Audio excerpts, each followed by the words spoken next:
что наш народ в такой, в кавычках, опеке не нуждается. Нашему народу не нужны ни наставники с их нравоучениями, ни надзиратели.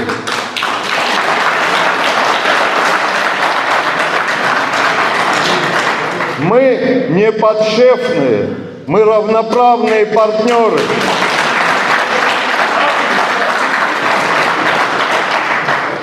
Надо просто хорошо знать историю Абхазии. Как знает чуть ли не в подробностях президент Владимир Владимирович Путин, который не раз это публично доказывал, вы все помните эти кадры. И вот, возвращаясь к сказанному, если бы мы тогда дрогнули, сломились и выполнили все, что от нас требовал ельцинский режим, то где была бы сейчас граница недружественной России и Грузии? Пусть об этом никто не забывает. Наш народ заслуживает к себе справедливого отношения. И когда наши ребята сегодня воюют и, к сожалению, погибают на Донбассе, недавно мы похоронили нашего друга и соратника Дамея Квициния, чей сын без вести пропал на полях СВО. И по имеющейся на сегодняшний день информации, около 70 выходцев с нашей страны сложили головы. И это тоже не просто так.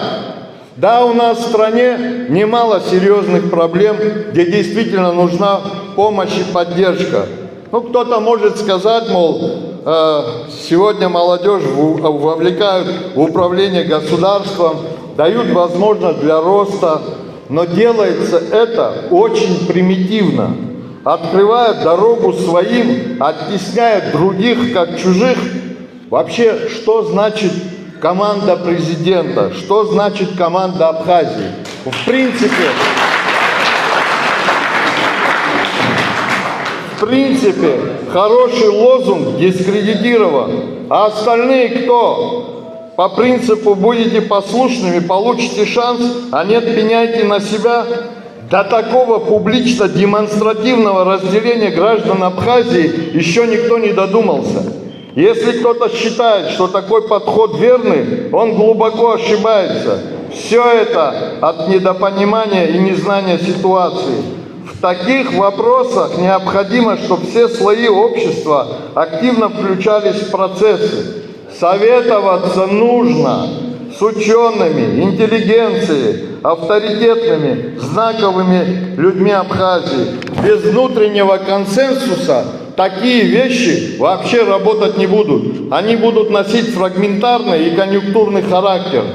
Ажларабасала и шана, абрехах команда датуб, ягидакша команда датубха, а политикам мефызго, ава изейткаладзом, ава лавшцам и чахадагодзом, зегербойт лавкаба.